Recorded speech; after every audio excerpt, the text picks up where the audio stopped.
today's segment of Intentional Conversations, you'll be hearing from our guest, Tannon Herman of Wildheart Ministries here in Harrisburg. He and his wife, Cristina, moved from rural Oklahoma into the heart of Allison Hill in Harrisburg. You'll hear an interesting twist on his childhood dream and his biggest fear of being misunderstood. You'll also hear how he uses the power of storytelling to connect with his community. I hope you'll find this information to be something tangible that you can carry and use in your everyday life.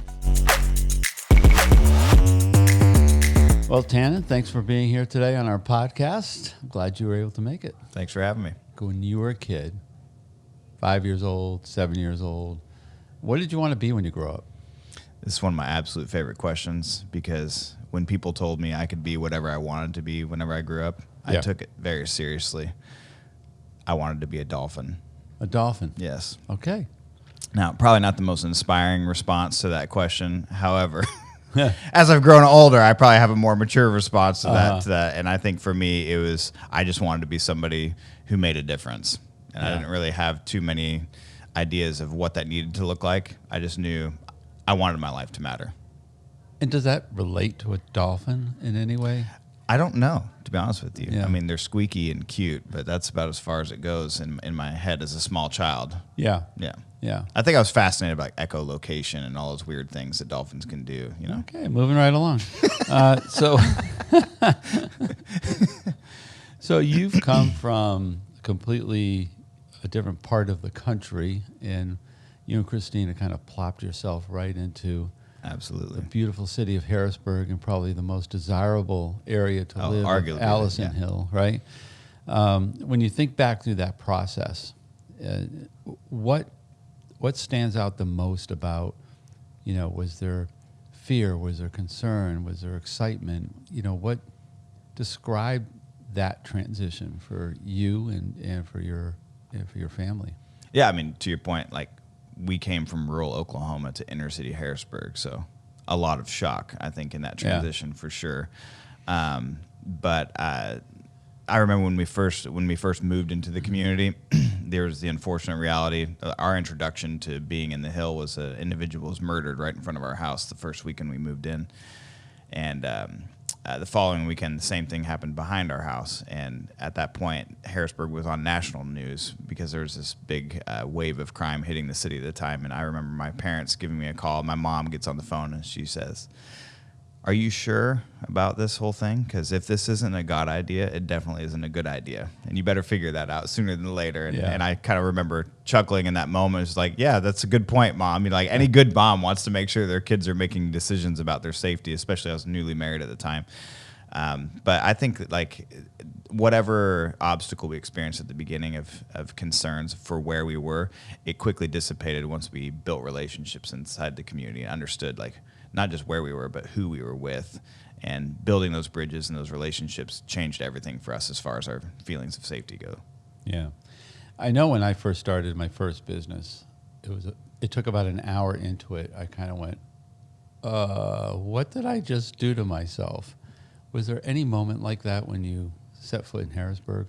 I haven't had a moment that's not like that, to be honest with you. It's like, I mean, here we are 11 years into the whole thing, and I'm still like, what am I doing? Like, how did I get here? And it's like you have a little bit more insight as you get going as to like maybe the wisdom of what you're doing, but you're still every day asking the question of like, what am I doing exactly, and what's the end goal? But I know that absolutely when we moved into Harrisburg, I think the thing that was difficult for us was I wasn't expecting to experience a neighborhood in America the way that I'd had similar experiences in third world countries. And so I had to kind of get over that initial shock of like, I didn't know that experience existed here. So once we kind of overcame that shock and awe, I feel like is when we started to finally understand our purpose, like what can we do and how can we help? Yeah, so like in business and in nonprofits, Wildheart is a nonprofit. Perception is reality, right? Absolutely. So how did perception of, and you have had some experience in third world, missions and whatnot, but how did your perception of the reality of what exists right here now in the neighborhood that you're in, how did that hit you guys, and what did you do with it? Yeah, I mean, I think that I would say perception, stigma, reputation, all those things. Yeah. That is easily 95% of the work that I do is focusing on educating people around that and understanding myself, what that is to other people who have their own ideas of what goes on inside that community. So, Harrisburg, it's even bigger than just my neighborhood. A lot of the idea of what Harrisburg represents comes from my neighborhood and understanding our role in that. So when I invite people in, and instead of trying to convince people to change their perspective, I just let them experience what I experience on a daily level. It allows those conversations to shift very quickly. And I think that, like, for every business owner, there's always this idea of like why what you do matters. Whether it's a product or a service or, whatever it is that you're trying to achieve and accomplish in a person's mind. And I think in ours, if you will, a service that I provide is giving people an opportunity to experience, Harrisburg very differently than what they've been told they should experience. Yeah, that's good. You and Cristina are in this together. I find that couples in business together presents challenges. No, really? I don't know. It's happened to me. I don't know if it's ever happened to you and Cristina, but what might one of those challenges be that stands out to you, and then how do you work through it? What's the process of which, whether you're conscious of it or not, you just come up with this way that you guys work through stuff? Yeah.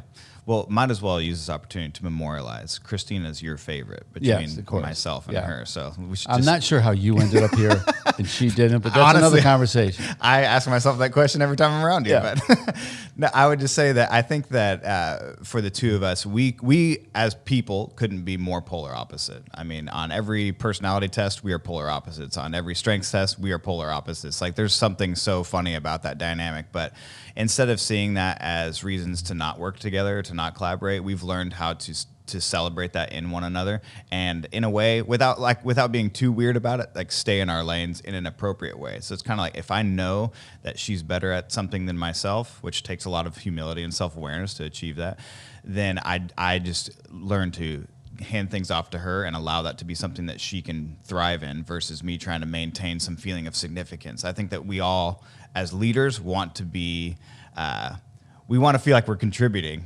And sometimes it's hard to, like, maintain that feeling of power, if you will, when you realize that somebody else is better at your job than you are. And so I think that with each other, we've just learned how to share those roles and responsibilities very freely with one another and celebrate each other when we're killing it and when we're kicking butt. So I think it's just like being aware of that, and that takes time. I mean, adding the dynamic of operating a business and being married at the same time, it's a huge challenge. And it's not for everybody, because the great thing about when you're not married to people that you're in business with is you can go home and you don't have to see them for a few hours and take a break. Right. So, you have an issue that comes up at work. Guess what you're talking about at dinner time? That issue. Guess what you're talking about after the kids go to bed? That issue. Guess what you're talking about while you're trying to go to bed? That issue. I mean, like, it just never stops. And you want to try to fight to maintain boundaries so that those things don't consume your lives. But that is an interesting dynamic. And when you realize you're on the same team, there's the opportunity for it to be a really awesome experience as well. Yeah. So is there a particular point in your journey with Cristina that there was a high tension moment, something that stands out that you'd be willing to share, where, wow, this is not necessarily between the two of you, sure, maybe just in the ministry, in what you're doing, but just a high tension moment as a couple? I think that the majority of our tension moments that we have is her and I lead very differently. I'm very much like I want to connect, get inside of somebody's heart, find out what drives them and motivates them, and find a way how to, like, let that be the launch pad of whatever kind of conversation I need to have with them. And typically lands around when every leader has expectations of what they want people to do and how they should contribute. And for her, it's very black and white, like, well, I hired you, that's your job. For me, I'm kind of like, well, I mean, something's got to be going on. We got to, like, get in there and figure out what's going on. And so it's like our processes about how to approach people are very different.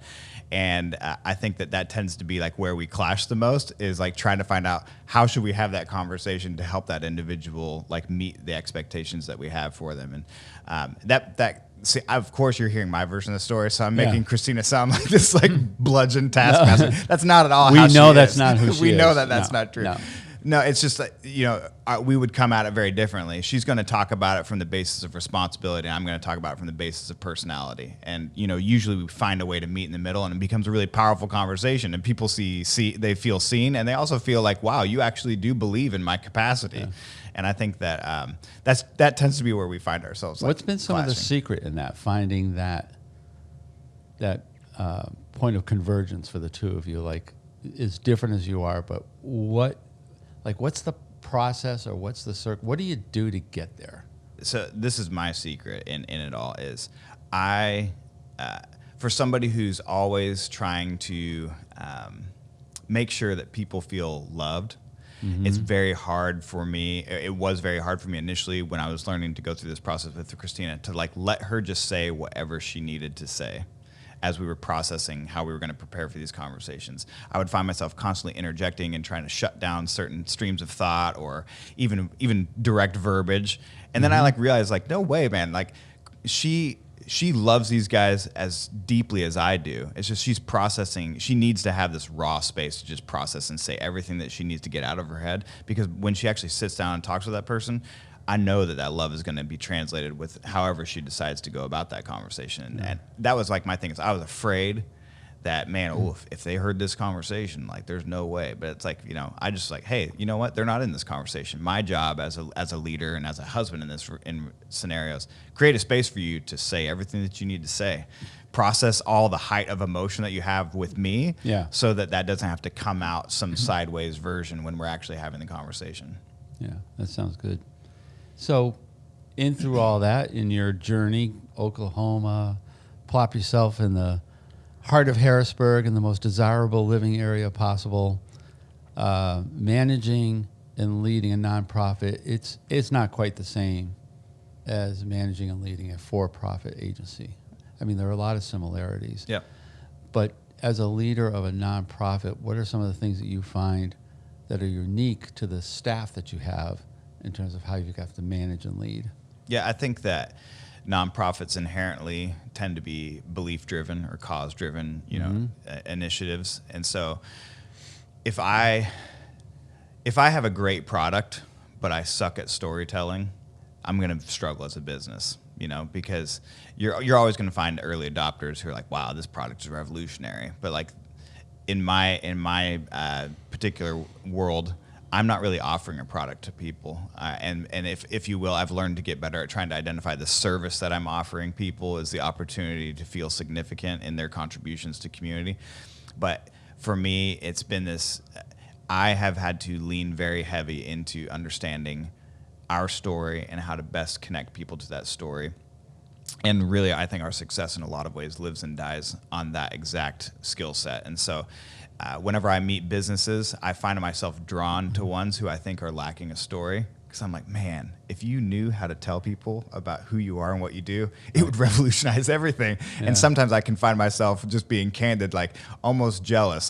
I wish I had something that I could say, this makes sense and would change everything if you just bought it. But I don't. For me, it's just hey, if you really understood who my neighbors are and the needs there and what you could do. It's I've had to learn how to adopt some language in those conversations to help it make sense to people. But it is something that I find myself very passionate about in everything that we do. Yeah. What's your biggest fear? Oof. Being misunderstood easily. What does that mean to you? I think going back to what I was just saying about storytelling, every author wants to make sure that their point gets across or that the meaning of their story isn't lost on the people who are reading it or hearing it. And in the world that we live in, where perception is reality, where your truth is my truth, is their truth, and everything feels so subjective. I think it's the one thing that we all as humans want more than anything is that what I'm saying is exactly how you hear it. And I think that everything that I do in my life, I find myself if I ever fall back into a place of fear or anxiety about anything, I can usually tie back to I'm afraid that they're just not going to understand what I'm saying, or that they're not going to understand what I'm doing with my life. Yeah. What do you want to be when you grow up now? I think less about what I want to be and more about how I want to be remembered. Mm-hmm. And it's just somebody who was available and a good neighbor, somebody who if you needed something, that's the guy that you could call, whether that was a resource or a moment of encouragement or somebody just to sit with. Because I'm just finding out, like, those are the people that we all remember in our lives, the ones who made time for us. And I just want to be known and be the person who says, like, hey, I love you.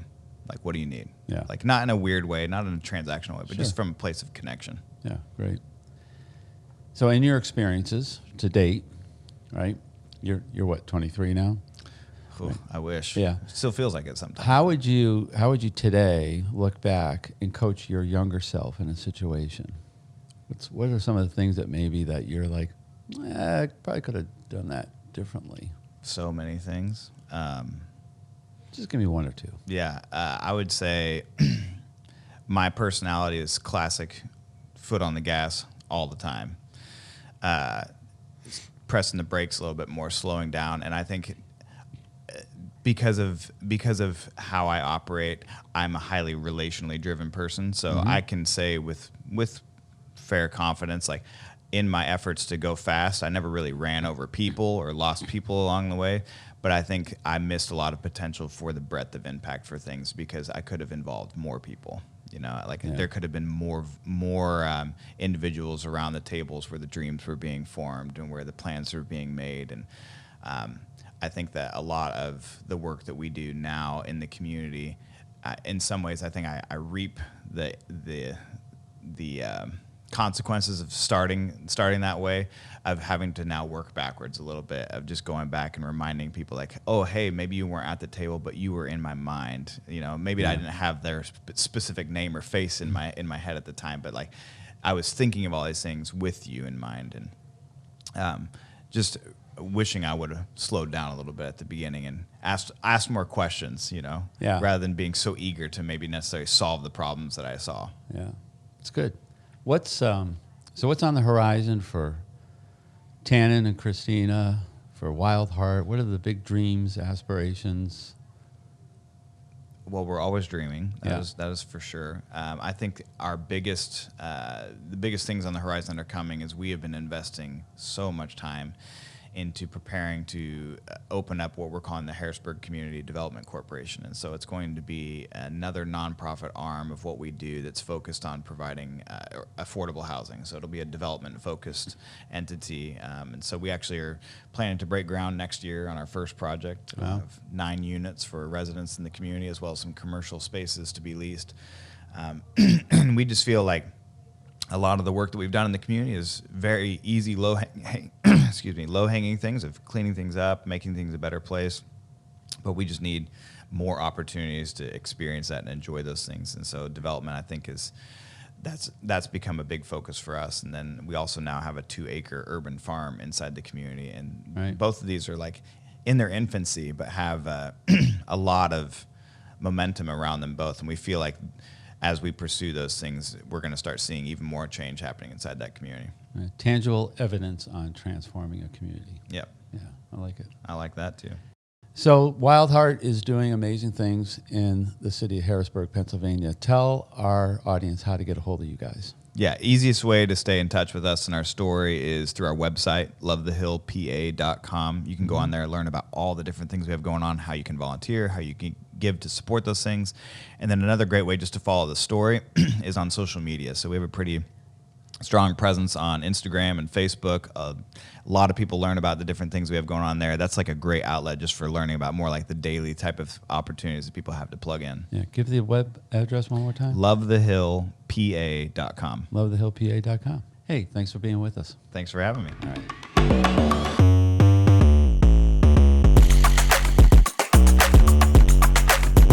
Thank you for joining us today for Intentional Conversations. Our hope is that this will inspire you at some level, something you've heard today that will be a takeaway for you. Maybe you'll share it with a friend or a family member or someone in business. Intentional conversations are exactly that. They're made to be intentional. I hope you have some.